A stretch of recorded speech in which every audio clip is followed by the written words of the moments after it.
अहिले हिँडियो अब टाढै गयो है टाढै कहाँ हो म सिङ्गापुर ओके ल शुभ यात्रा देशको माटो सुहाउँदो आन्दोलन हुनु पर्थ्यो तर यो त अर्काका लागि गरेको आन्दोलन भयो कसका लागि रहेछ यो आन्दोलन यो आन्दोलन त अहिले देखिरहेको छ त छरपष्ट भइसक्यो त आइसक्यो त अब त जुन कुरो तपाईँले के बुझ्नुहोस् भने सिंहदरबार भनेको एउटा नेपालीहरूको नेपालको सम्पदा हो सिंहदरबार भनेको इतिहास हो हेर्नुहोस् सिंहदरबार जलेर गयो होइन सर्वोच्च अदालत जलेर गयो सर्वोच्च अदालत भनेको नेपालको सम्पदा हो है संसद भवन चाइनाले बनाइदिएको संसद भवन राजा वीरेन्द्रको पालामा त्यो जलेर गयो हरेक अदालतहरू जलेर गए कुरो बुझ्नुभयो कि प्रमाणहरू नष्ट भए यी सम्पदाहरू जलेर गए के गरेको यो भनेको यो भाटबटेनी जस्ता चिजहरू ती पनि सम्पदामा आउँछन् मिनबहादुर गुरुङले केही लाने होइन राज्यलाई चाहियो भने मेरो कोट पनि फुकालेर दिन्छु भन्ने मान्छे बुझ्नु नि तपाईँले कुरो यो आन्दोलन जेन्जी पुस्ताले नै गरेको हो यो विध्वंस यो आन्दोलन जेन्जी पुस्तालाई गराइयो गरेको होइन गराइयो यो डिजाइन थियो किनभने अहिले त प्रभाव पुरै भयो नि त मैले उठाएका कुरा नि 1 देखि 100 सम्म 100मा 100 लागू भयो कि भएन तपाईँलाई मैले भने नि जतिखेर सुशीला कार्की प्रधानमन्त्री हुन खोजिन् नि सुशीला कार्की एकछिन तपाईँले बुझ्नु होला 2028 सालमा राजा महेन्द्रको रहस्यमय मृत्यु किन भयो त मलाई थाहा छ त्यतिखेर नयाँ शिक्षा लागू गर्नलाई राजा महेन्द्र नमान्दाखेरि राजा महेन्द्रलाई मराएर नयाँ शिक्षा लागू गरेको छ वेस्टर्नहरूले त्यस पछाडि 2037 सालमा जनमत सङ्ग्रह त्यसको 10 वर्ष पछाडि 46-47 सालमा आन्दोलन त्यो आन्दोलनले पनि पुगेन भनेर 52 सालमा जनयुद्ध सुरु गराइयो त्यो जनयुद्ध हुँदै हामीले विष्णुको अवतार मान्थ्यौँ भने राजा वीरेन्द्रलाई राजालाई विष्णुका प्रतीक थिए होइन राजा वीरेन्द्र भौतिक रूपमै उहाँको वंशनाश गरियो दरबार हत्याकाण्ड गरियो कसले गराएको रहेछ यो अहिले प्रुफ हुँदैछ नि त्यस पछाडि 62-63 को आन्दोलन 62-63 को आन्दोलन नपुगेर अघि भौतिक रूपमै राज संस्था हटाइयो विष्णुका अवतार हिन्दूका प्रतीक अब यता 72 सालमा आएर 72 असोज 3 गते संविधान जारी गर्दा के गरियो भन्दाखेरि संविधानबाटै राज संस्था नरहने हिन्दू राज्य नरहने आजदेखि धर्मनिरपेक्ष हुने एउटा मकसद थियो भनेको यो लामो समयको प्लानबाट आएर यहाँनिर विस्फोट भयो अमेरिकालाई रसिया फुटाउनलाई सोभियत संघ फुटाउनलाई 110 वर्षको प्लान थियो बुझ्नुभयो अब नेपालमा यस्तो विद्रोह हुँदैछ नि यस्तो विद्रोह हुँदैछ थामिसक्नु छैन अब मान्छेले भर्खर अब बुझ्न थाले मैले बोल्दाखेरि नि मलाई गाली गर्ने मान्छेहरू तपाईले के बुझ्नुहोस् भने अब म तपाईलाई भन्दैछु त 72 सालमा जब संविधान जारी गरिसकेपछि कांग्रेस जन्माको कसले पश्चिमाहरूले एमाले जन्माको कसले पश्चिमाहरूले माओवादी जन्माको कसले पश्चिमाहरूले अब तपाईलाई आएर अहिले आएर के भयो यिनीहरूको काम सकियो नि त 72 सालसम्म सकिसकेपछि संविधान जारी गराइसकेपछि यिनीहरूको सकिएर नयाँ पार्टी यिनीहरूले के गरे भने 69 सालमा गोविन्द केसीलाई टिचिङमा सुताएर यता विवेकशील साझा पार्टी खडा गरेर तपाईलाई के छ भने भारतको दिल्लीमा रामलीला मैदानमा अन्ना हजारेलाई अनसन बसाउने यता कागजको टोपी लगाएर त्यो केजरीवाल थियो नि ट्याक्कै त्यही मैले त्यतिखेर भनेको थिएँ त गोविन्द केसीलाई टिचिङमा सुताउने यता उज्जवल थापाहरू कागजको टोपी लगाएर जान्नेलाई हान्ने भनेर उज्जवल थापा रविन्द्र मिश्राहरू ती सबै रन्जु दर्शनाहरू जति पनि युएसआइडीको पैसा खाने जति पनि बारबरा फाउन्डेसनको पैसा खाने जति पनि एनजिओ र आइएनजिओको पैसा खाने छ नि जहिले माइतीघर मण्डलामा आएर उफ्रिन्थे किन उफ्रिन्थे भन्दाखेरि यो देशमा शिक्षा राम्रो गइरहेको थियो मेडिकल शिक्षा राम्रो भइरहेको थियो नर्सिङ कलेज राम्रो भइरहेको थियो यसलाई अब सक्छन् है भनेर त मैले 13 वर्ष अगाडि भनेको कुरा आज पुग्यो कि पुगेन 12 वर्ष अगाडि अर्को कुरा पनि पुग्यो यी नेताहरूलाई लखेड छन् यसरी लखेड छन् भन्ने शैली पनि आफ्नै शैलीमा बताउनु मैले अझ भन्दैछु त तपाईलाई त्यस पछाडि के भयो यहाँ यी पुराना पार्टीको काम सकिएपछि नयाँ पार्टी खोल्नलाई विवेकशील साझा पार्टीको जन्म गराइयो विवेकशील साझा पार्टी के भयो भन्दाखेरि उज्जवल थापाको कहाँ गएर चाहिँ मृत्यु भयो भन्दाखेरि कोभिडमा मृत्यु भयो मृत्यु भइसकेपछि उज्जवल थापाको मृत्यु भइसकेपछि रविन्द्र मिश्रले यो पार्टी थाम्न सकेनन् नथाम्न सकेपछि यो पार्टी डिजल्भ भयो यो पार्टी डिजल्भ भइसकेपछि के भयो त मलाई थाहा छ यसको एउटा हिस्सा 70% हिस्सा तपाईको कहाँ गयो भन्दाखेरि रवि लामिछानेकोमा 30% हिस्सा चाहिँ अहिलेको मेयर बालेन शाहको वरिपरि छ कुरो बुझ्नुभयो बालेन शाहको वरिपरि छ र तपाईलाई म एउटा कुरा के भन्छु भने मैले भन्नै पर्छ नेपाली जनताको आँखा खोल्दिनै पर्छ प्लिज बताइदिनुस् त है मैले भोलि पत्रकार सम्मेलन गरेर पनि यो कुरा खुलाउन आँटेको थिएँ तर आजै पनि म भन्दैछु यो देश यति नराम्ररी दलदलमा फसाए। हिजो भारतभर काङ्ग्रेसको सरकार हुँदाखेरि जुन एक्टिभिटिज भएको थियो, अब नेपालबाट चाहिँ भारत विरोधी अभियान हुँदैछ। अब नेपालबाट भारत होसियार हुनु, नेपालबाट चाइना होसियार हुनु भनेको नेपालमा नेपाली भूमि छिमेकीका विरुद्धमा प्रयोग हुँदैछ। अब एउटा कुरो थाहा छ, यहाँ सुशीला कार्कीको कुरा म भन्नु, अहिलेको सम्माननीय प्रधानमन्त्री हुन्। कृपया के बुझ्नुहोस् भने गोविन्द केसी लास्ट टाइम गएर इलाममा अनसन बस्दाखेरि नि, इलामसम्म पुगेर लिन जानेको भन्दाखेरि सुशीला कार्की र केदार भक्त माथेमा इलामबाट गोविन्द केसीलाई लिएर आउने मान्छे हुन्। ओम प्रकाश अर्याल अहिलेको गृहमन्त्री को हो भनेर भन्दाखेरि गोविन्द केसीको वकिल हो। बुझ्नुभयो? मैले मेडिकल कलेज, झापामा मेडिकल कलेज पाउनु हुँदैन भन्ने ओम अर्याल हो। ऊ त्यहाँ मेरो फाइलबाट देखिन्छ, दस्तावेजबाट। म यो झापाका जनतालाई देखाउँछु, 9 गतेको आमसभामा देखाउँछु, 9 गते झापामा आमसभा गर्दा आमसभामा देखाउँछु, मान्छेहरूलाई बुझाउँछु। सुन्नुहोस् कुरा, अझै तपाईँहरूले बुझेको छैन। यो देशको जेर्नलिस्ट भनेको को हो भन्दाखेरि नि, अब तपाईँहरूले अधिक नेपाली नागरिकहरूले मन पराएको मान्छे अब नाम भन्नुहुन्न यहाँले। अहिले म भन्दिनँ है। तपाईँलाई एउटा कुरो के बुझ्नुहुन्छ भने 22 गते आन्दोलन भनेको त सबैको हो नि त, भ्रष्टाचारले त सबैलाई गाजेको हो नि त। दुर्गा प्रसाई म जान्छु भन्दाखेरि नि 2 बजी स्टार्टर्स आयो होइन, उहाँको बालनजीको 2 बजे स्टार्टर्स आयो होइन, कोही पनि जानु पर्दैन भनेर होइन, जिएनजीको मात्रै हो, म पनि जिएनजीको मात्रै हो भनेपछि आज मान्छेका छोराछोरीलाई तपाईँको चाहिँ नि जग्गेमा नि चरु होमे जस्तो होमेर 100औं जना मान्छे मराएर होइन, आफ्नो निर्देशनमा सरकार बनाएर, सरकारमा कस्ता मान्छे। अहिले बिहान मैले पत्रिकामा पढ्दाखेरि उज्जवल थापाको स्वकीय सचिव पहिलाको सुशीला कार्कीको अहिलेको प्रधानमन्त्रीको विज्ञ भनेपछि नि आइएनजिओ र पश्चिमाहरूले चलायो कि चलायो नि देश। तपाईँहरू कहाँ जानुभएको छ? अब के बोकेर हिँड्नुहुन्छ? कसलाई खोजेर हिँड्नुहुन्छ? पत्रकार साथी हो, मैले यो कुरा हुन्छ भनेर आजभन्दा 13 वर्ष अगाडिदेखि कराएको हो कि होइन? गोविन्द केसी जहाँ सुत्यो त्यहाँबाट यहाँबाट स्वास्थ्य र शिक्षा शिक्षण सकिन्छ। अब कलेजहरू बन्द हुन्छन्, हस्पिटल बन्द हुन्छन्, नर्सिङ कलेज बन्द, 350वटा नर्सिङ कलेज बन्द भए। थाहा छ? गरिबमा फुटपाथबाट चाहिँ गरिबका छोरा लखेटी मकै पोलेर गरिबले बाटामा बसेर खान्छु पेट पाल्छु भन्दा पाएन, ती चेलीबेटीहरू आज नि शरीर बेचेर खाने पुगे। यो आन्दोलन त तपाईले पनि सघाउँछु भनेर एकछिन दुर्गाजी सघाउँछु भनेर भन्नुभएको थियो। आफ्नै सामाजिक सञ्जालमा रेखेर जो घाइते हुनुहुन्छ बिर्तामोडमा रहेको मेरो अस्पताल बीएनसी अस्पतालमा निःशुल्क उपचार गर्छु भनेर पनि भन्नुभयो। यसमा के कुरा? एकछिन तपाईहरुको यो आन्दोलन जसले प्लान गर्यो नि त्यसले कति पैसा खर्च गर्यो? मैले 6-7 करोड रुपैयाँको उपचार गरेँ फ्रीमा मेची अञ्चलमा। हो त 150 जनालाई नि अहिले पनि 15 जना आइसियुमा उपचार हुँदैछन्। गरे किन सिंहदरबार जलिँदाखेरि दमकल कतिवटा नगरपालिकाको मातहतमा कतिवटा दमकल थिए, किन आएन निभाउन? ललितपुर महानगरको आउनु बरु ललितपुर महानगरपालिकाको आयो। आज 15 गते आन्दोलन हुँदाखेरि नि राजालाई चिठी काटेको, आज त्यो आन्दोलनलाई किन चिठी काटिएन? किन चिठी काटिएन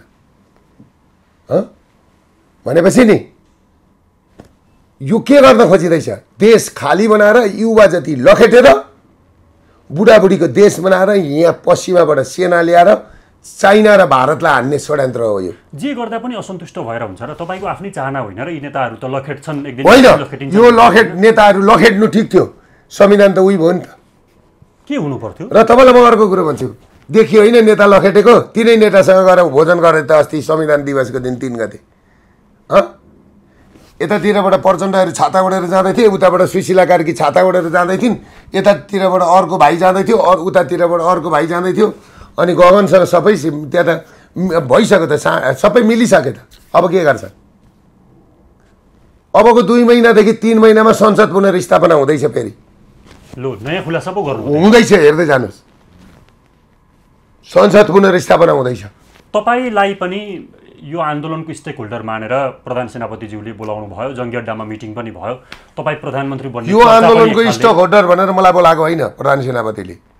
79 साल फागुन 1 गतेदेखि भ्रष्टाचार विरुद्धको अभियान दुर्गाजी तपाईले उठाएको हो। र एउटा आन्दोलनको भ्रष्टाचार विरुद्धको आन्दोलनको र बैंक वित्तीय संस्था पीडितको आन्दोलनको स्टेक होल्डर तपाईँ हो। सबैभन्दा गाउँमा र ग्रासरुटमा 70% होल्ड तपाईँले गर्नुभएको छ, त्यही भएर तपाईँलाई बोलाएको हो भनेर भने हो। मानिलिउँ तपाईँ प्रधानमन्त्री बन्नुभएको भए चाहिँ के गर्नुहुन्थ्यो? म प्रधानमन्त्री भएको थियो भने त्यही दिन राति कोही पनि हुँदैन थिए, सबै थुनिन्थे। ए भ्रष्टाचारको छानबिन तत्काल गरेर तत्कालभित्र छानबिन होइन, लगेर थुनेर छानबिन यतिखेर हुन्थ्यो, यिनीहरूबाट केही हुँदैन। संविधान चाहिँ के गर्नुहुन्थ्यो? संविधान के गर्नुहुन्थ्यो? यो संविधानकै कारणले गर्दाखेरि यो भएको होइन विभेद। अब तपाईँलाई म एउटा कुरा के भन्छु भने यो देश आइएनजिओ 1000 मान्छे नपत्याउने मान्छे पत्याउनु हुँदैन हो। तपाईँले जो इङ्ग्लिस बोल्छन्, जो पढे लेखेका छन् नि, जो अलिक सुकिला मुकिला छन् नि, सबै तपाईँको चाहिँ नि पश्चिमाको दलाल भएर देश सिद्ध्याए। आज देश सिद्धियो होइन, पशुपतिमा आगो लगाउन खोजेको थियो त्यो दिन राति हामीले ठुलो आह्वान हामीले जोगाएको, पशुपतिमा आगो लगाउन खोजेको थियो धार्मिक युद्ध निम्त्याउनका लागि। यो कुरा क्षम्य हुन्छ। र एउटा कुरो म भन्दैछु तपाईँलाई, यो देवी ऋषि शिवजीले बास गरेको ठाउँ, शिवजीले नाचेको ठाउँ यहाँ नि। म भन्दैछु त होला यिनीहरूलाई पश्चिमाहरूको साथ होला, तर दुर्गा प्रसाईलाई नि दुर्गा माता र भगवान शिवको साथ छ। यो कुरा याद गर्नु। यो देवभूमिमा नि कसैले त्रिशूल गाड्न खोज्छ भने नि नेपाली जनताले सहन सक्दैनन्। भगवान आफै प्रकट हुने दिन आउँछन्। यहाँ हेर्दै जानुहोस्, यी अपराधीहरूको दिन नाश हुँदै जान्छ। अब चाहिँ डाइरेक्ट आम्ने सामने लडाइँ छ। यत्रो आन्दोलन नागरिकले असाध्य आशा गरेका कुलमान घिसिङ, अर्थमन्त्री रामेश्वर खनालहरू मन्त्री पनि बन्नुभयो। अनि के भयो? के हुन्छ? तपाईँ फेरि असन्तुष्ट? अनि के हुन्छ? यो खोजेको थिएन नि हामीले यस्तो खोजेको थिएन। हामीले जेनेसी खोजेको थिएन क्या। हामीले हाम्रो देशमा नि धर्म परिवर्तन गराउनु खोजेको थिएन। हाम्रो देशमा बसेर नि विदेशी भूमि टुक्र्याउन खोजेको थिएन। सुशीला कार्कीलाई राति 4 बजी 3:30-4 बजी अमेरिकन एम्बेसीमा बोलाएर टिबेटियनहरूलाई, खम्पा विद्रोहको टिबेटियनहरू जति छन् नि यहाँ 30-40 हजार, तिनलाई नागरिकता दिने शर्तमा प्रधानमन्त्री बनाएको। यत्रो भित्री खेल चलिराखेको छ। अब नागरिकता टिबेटियनहरूले नागरिकता पाउँछन् र यहाँबाट फ्री टिबेटको लडाइँ अब काठमाडौँबाट सुरु हुँदैछ। थाम्नु होला तपाईँहरू सबै पत्रकारहरूले। मैले भन्थेँ नि चाइनाले एउटा लन्चर हान्थ्यो भने हातले समाउँछन् अरे यिनीहरूले, काठमाडौँ ध्वस्त हुन्छ। तपाईँले भनेको हाम्रो भूमि छिमेकीका विरुद्ध प्रयोग नगर हो। राजा महेन्द्रले छिमेकीका विरुद्धमा भूमि प्रयोग हुन दिन्न, नयाँ शिक्षा लागू हुन दिन्न, चाइना विरोधी र इन्डिया विरोधी भारत विरोधी गतिविधि हुन दिन्न भन्दाखेरि नि राजा महेन्द्रलाई दियालो बङ्गलामै सिद्ध्याइयो। राजा वीरेन्द्रको हत्या कसले गराएको रहेछ अब बुझ्नुभयो नि तपाईँहरूले?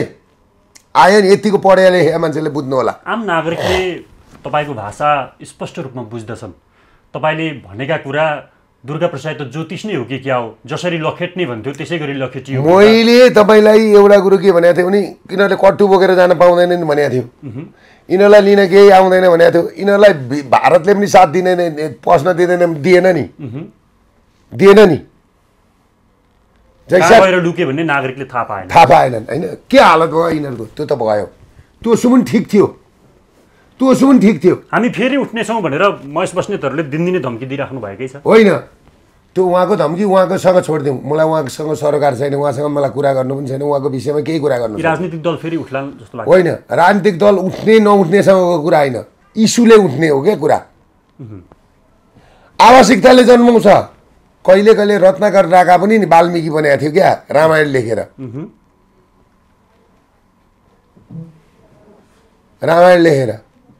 यो कुरा तपाईँले आवश्यकताले नेता जन्माउँछ। आवश्यकताले सबै कुरा चाहिँ नि कहिले कहिले माफ पनि गर्छ है। यो कुरा बुझ्नुहोस्। र आज जुन बच्चाहरू मरे नि, मराइयो नि बच्चाहरू, आज जुन बच्चाहरू मराइयो नि, यिनीहरूले सांसद पनि रेडी गरेको छ अहिले 165 जिल्लामा उ गरेर सोसियल मिडियाबाटै जित्ने, सोसियल वार गरेर जित्ने, साइबर वार गरेर जित्ने। त्यस पछाडि वैधानिक रूपले यो सत्ता कब्जा गर्ने अभ्यास हो। यो सत्ता वैधानिक रूपले सत्ता कब्जा गर्ने प्रयास हो। यो बडा गजबको कुरा गर्नुभयो यहाँले। आम नागरिकले बुझ्नुहुन्छ वा बुझ्नुहुन्न मलाई थाहा छैन। मलाई एकछिन समय दिनु होला दुर्गाजी। नेपाल देश धार्मिक देश हो भनेर यहाँले पटक पटक त्यो कुरा उठाइरहनु भएको छ। वैदिक सनातन हिन्दू अधिराज्य नेपाललाई बनाउनुपर्छ भनेर पनि कुरा उठाउनु भएको छ। यो देशमा हामीले कक्षा 1-2 मा पढ्ने बेलामा तत्कालीन अवस्थामा हाम्रा दाइ दिदीहरूले संस्कृत भाषा अध्ययन गर्नुहुन्थ्यो। हामीले पनि कक्षा 5 सम्म नैतिक शिक्षाको अध्ययन गर्थ्यौँ। आफ्ना बुवा आमाहरूलाई गर्ने सम्मान के हो, राजालाई हेर्ने दृष्टिकोण के हो, समाजलाई हेर्ने दृष्टिकोण के हो, आफूभन्दा ठुला बडालाई कसरी सम्मान गर्नुपर्छ, आनी बानी व्यवहार कस्तो हुनुपर्छ भनेर विद्यालय स्तरमै पढाइ हुन्थ्यो। बिस्तारै कसै न कसैको डिजाइनमा त्यो संस्कृत भाषा पनि हटाइयो, त्यो नैतिक शिक्षा पनि हटाइयो। जसरी यहाँले भन्नुभएको थियो यो परिस्थिति जुन हामीले भोग्यौँ त्यो भोगेको हाम्रो भोगाइलाई हेर्दै आउँदाखेरि साँच्चै तपाईँले भनेको जस्तो ट्वाक्कै पुग्छ। मैले भनेको कुरा एउटा कुरा तपाईँलाई थाहा छ, मैले सुरुदेखि भनेको नि गोविन्द केसी बोक्ने भनेको कनकमुनि दीक्षित, कल्याण श्रेष्ठ, सुशीला कार्की, केदार भक्त माथेमा होइन, सन्दुक रोहित आयो त जम्मै अहिले आयो होइन, आयो होइन, सबै त आइसक्यो। अब आउन बाँकी के छ? 1000 जना मान्छे सुकिला मुकिला पत्याउँदैन मान्छेले। यसो बाहिर आउँदा ओहो भन्ने उ गरेर सबै पश्चिमाले किनेको रहेछ हौ, सबै डलरमा बिकेका रहेछन्। अनि इङ्ग्लिस जति बोल्ने यिनीहरू, अनि जान्नेलाई छान्ने भन्ने। त्यो एकजना थियो नि पहिलाको त्यो रोटी बेच्ने, सेल रोटी फेसबुकमा बेच्ने रन्जु दर्शना, कस्तो थियो यिनीहरूको चोरीफोरी। तोसीमा कार्की आफै संसद भवन आगो लगाउनु जाने होइन तोसीमा कार्की। हेर्नुभयो डाक्टरको भेष लगाएर, हेर्नुभयो कुन हैसियतका रहेछन् यिनीहरू। मनिष झा त रवि लामिछाने भएको जेलमा, मनिष झा रवि लामिछानेको जेलमा गएको देख्नुभयो? आगो लाग्यो। अर्को त्यो एकजना लामो कपाल गरेको थियो नि, यस्तो किर्लिङ किर्लिङ कपाल गरेको हरि ढकाल, हेर्नुभयो? रवि लामिछाने आफै हेर्नुहोस् त कस्तो बुद्धि भएको मान्छे। मैले त भन्थेँ नि रवि लामिछाने भनेको अर्काले लेखिदिएको समाचार प्राउन्टरमा पढेर 3-4 पल्ट रिहर्सल गरेर थर्काएर पैसा कमाउने मान्छे भनेको पुगो होइन। जेलभित्र बसेको मान्छे नि निस्किनुहुन्छ। दीपक मनाङ्गे बरु निस्किएनन् भनेर हेत्तेरिका दीपक मनाङ्गे त धेरै हाइटको मान्छे हो। अनि यस्तो मान्छे कस्ता जेलर्सकी खडा गरेर छ यहाँ। जेलर इङ्ग्लिस बोल्ने जेलर्सकी खर्र इङ्ग्लिस बोलेपछि नेपाली बेकुप। त्यहाँबाट यहाँबाट संस्कृति हटाइयो, ओम शब्द हटाइयो, महेन्द्र वर्णमाला हटाइयो, अब जम्मै इङ्ग्लिस पढाइँदैछ। अनि नेपालीलाई लगेर मसालजीको भाँडा मान्ने काम लगाउनलाई। खाओ गोर्खे तिमीहरू खाओ कुद। अझै फेसबुक र सोसियल मिडियाका पछाडि अझै पुगेको छैन तिमीहरूलाई, अझै पुगेको छैन। यिनीहरूले दुःख पाउन अझै लेखेको छ यिनीहरूले। मैले कति भने, मैले कति रोएँ, मैले आफूले कति म जेल बसेँ यिनीहरूको लागि। देश सकियो, धर्म सकियो, संस्कृति, राजा धर्म, बुवा आमा, माइती मावली भनेको शब्द सकियो होइन। अब दसैँ आउँदैछ होइन। गुलाबको फुल भनेको के हो? प्रेमको प्रतीक हो। जमरा रातो टिका भनेको के हो? दसैँको प्रतीक हो। फुलमाला यो एउटा मखमली फुल र सयपत्री फुल भनेको के हो? दाजु र बहिनीको बिचमा सम्बन्ध राख्ने एउटा प्रतीक, सेतु हो, पुल हो। आज जमरा र रातो टिका लाउने छोराछोरी छैनन् घरमा। विदेशिएको छ यो त अझै विदेशियाउने रणनीति हो। यता तपाईँको चाहिँ नि मखमली फुल र सयपत्री फुलको माला टिप्ने छोरी चेली पनि छैनन्, माला गाँच्ने छोरी पनि छैनन्, माला लाउने छोरा पनि छैनन् घरमा। सकियो होइन। विखण्डित परिवार यही गर्न खोजेको होइन। हेर्दै जाऊ नेपाली हो तिमीहरूले कति दुःख पाउन ल्याए। दसैँमा घर जाने हिँडेका नेपाली त बाटोमा दुःख पाइराखेकै छन् त। नारायणगढ मुरलिन सडकमा पहिरो गएर 24 घण्टाभन्दा बढी समय भयो, त्यहाँ अड्किएकै छन्। कसैले त्यहाँ उद्धारका लागि त्यो पहिरो खोल्नका लागि पहल गरेन भनेर रिसाइराखेका छन्। अनि आउनु भएको छ त नयाँ अनि मन्त्री आउनु भएको छ त, हनुमान जस्तो भएर चाहिँ के न लान्छु भनेर जस्तो आउनु भएको छ त। खोइ त गरेका छैन अरे। अनि हामीलाई किन अहिले गाली गर्छन्? सोसियल मिडियामा आइहाल्छ। तपाईलाई सबैको असली रूप उत्रिँदै जान्छ। यहाँ सुन्नुहोस् न, सबैको असली रूप देखिँदै जान्छ। एउटा कुरो मलाई तपाईँलाई यो आन्दोलनले नि 73 वर्षका हजुरबुवालाई हटाएर 74 वर्षकी हजुरआमालाई नि आफै बसेर उठ्न नसक्ने हजुरआमालाई के गरेको यो जिएनजीको आन्दोलन अरे? अब जिएनजी त उही माइती घर मण्डलमा पुगेछ हिजोदेखि त। सरकार बनेको यत्रो समय भयो, मन्त्री परिषदले मन्त्रीमण्डल अन्तिममा त माइती घरै मण्डलमा पुगेछ त। हो, मन्त्रीमण्डलले पूर्णता पाउन सकेको छैन। अब ती 1-2 जना भाइहरू छन् नि यस्तो कुद्या छन् मन्त्री बन्नलाई। मन्त्री होइन, त्यो सोसियल मिडियामा नआएको, अब पुरा बोल्न नपाएर कोही मदन भण्डारी भनेको छ, कोही जेसिस क्राइस्ट भनेको छ, कोही मार्क्स भनेका छन्, कोही तपाईँ त कार्ल मार्क्स जस्तो भनिरहेको छ, तपाईँ त मदन भण्डारी जस्तो भनेको छ। ती बच्चाले सोच्नै सकेनन्। अब कुद्याछन् भोलि पर्सि के बनाउने हो नि थाहा छैन। एक दिन राति त्यो 24 गतिको आन्दोलन पछाडि झन् अर्को दिन मध्यरातमा यो देशमा राजतन्त्र फर्किने भयो भनेर लगभग पक्का पक्की जस्तो सामाजिक सञ्जालमा देखिएको थियो। त्यो दृश्य परिदृश्यहरू हेर्दाखेरि पनि इन्द्रजात्राको अन्तिम दिन त्यो तिलक लगाएर पृथ्वीनारायण शाहले पनि राज्यारोहण गर्नुभएको, गद्यारोहण गर्नुभएको यही दिन हो, आज गर्नुहुन्छ भन्ने खालको चर्चा पनि थियो। त्यो दिनको के भएको थियो, केही सूचना छ यहाँलाई? होइन, त्यो त बेकारमा राजा जसरी गएका छन् नि, वैधानिक रूपले गएका छन् नि, त्यसरी वैधानिक रूपले आउनुपर्छ राजा भनेको। त्यतिकै आएर पनि काम लाग्दैन होइन। राजाले जुन दिन राज्यारोहण गर्छन् त्यही दिन इन्द्रजात्रा मनाउँदा पनि हुन्छ, त्यो ठुलो कुरो भएन होइन। तर राजतन्त्र आउँछ भन्ने कुरामा चाहिँ होइन, राज संस्था आउँछ भन्ने कुरामा होइन। अब हेर्नुहोस्, यहाँ तपाईँले बुझिहाल्नु भएको छ कुरा होइन। यदि यो विदेशीहरूको चलखेल हुँदैन थियो भने आउँथ्यो भन्ने हो। यो विदेशीहरूको चलखेल हुँदैन थियो भने राज संस्थाको कुरो धेरै उ थियो होइन।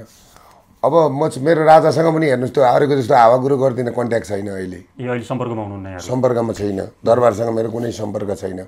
दरबारका वरिपरिका मान्छेको मलाई विश्वास पनि छैन है। यहाँ गो हेड अघि बढिसक्यो भन्छन्। आफ्ना उनीहरूका छोराछोरी सबै विदेश छन्, भरे गएर ऊ हुन्छ। र यो जम्मै यहाँ अहिले यहाँ बुझिया छ नि, त्रिपक्षीय लडाइँ हो यो चाइना, इन्डिया र अमेरिकाको लडाइँ हो।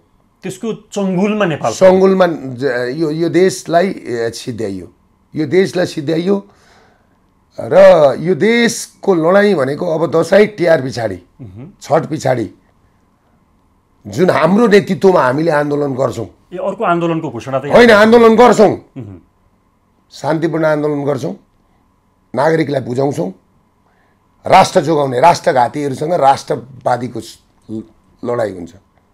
अझै थाक्नु भएको छैन तपाईँ? मठ मन्दिर धर्म संस्कृति बुवा आमा चेली बेटी माइतीको सम्बन्ध के हुनुपर्छ भन्ने कुरो हाम्रो वैदिक सनातन धर्मले गर्छ। वैदिक सनातन धर्मको लागि यो धर्मयुद्ध हुन्छ।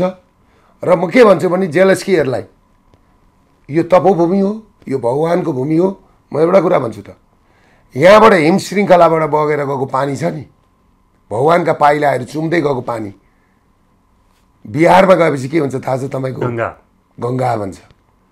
त्यस्तो पवित्र पानी बग्ने ठाउँ, भगवानहरू नाचेको ठाउँ, कैलाश पर्वतको फेद अघि होइन, हिमालको फेद अघि, सबैको फेद, तपोवन हो नेपाल भनेको, तपोभूमि। संसारका ऋषिमुनिहरू यही आउँथे, र नि वेदबाटै विज्ञान बनेको र वेदबाटै साइन्स बनेको। यो कुरा बुझ्नुहोस्, जुन भूमिबाट वेदको उत्पन्न भएको छ। यहाँ जुन अपराधीहरू जेलेस्की भएर नि त्रिशूल हान्न खोजिँदैछ, यो नेपाली जनताले बुझ्नु पर्यो। त्यही भएर बरु मेरो भोग लिन्छौ भने ल्याऊ, म भोग दिन तयार। म भन्दैछु त, म भोग दिन तयार। तर एकपल्ट मलाई साथ दियो नेपाली नागरिक हो, यो देश बचाऊ, यो राष्ट्र बचाऊ। कुरा बुझ्नु भएन? कसरी बच्ला यो राष्ट्र? यो राष्ट्र बचाउनु त सबैले साथ दिनुपर्छ। त्यही भएर हामीले दसैँ तिहार र छठ पछाडि आन्दोलनको तयारी गर्छौँ। त्यो आन्दोलनले, यो त जेनजी आन्दोलन भयो नि, अब जेनजीदेखि माथिका सबै 15 वर्षदेखि उँभो, 18 वर्षदेखि उँभोका 90 वर्षसम्मका मान्छे, यो धर्म बचाउन लास पनि उठेर आउनुपर्छ। लास बल्दै गरेको लास उठ्नुपर्छ,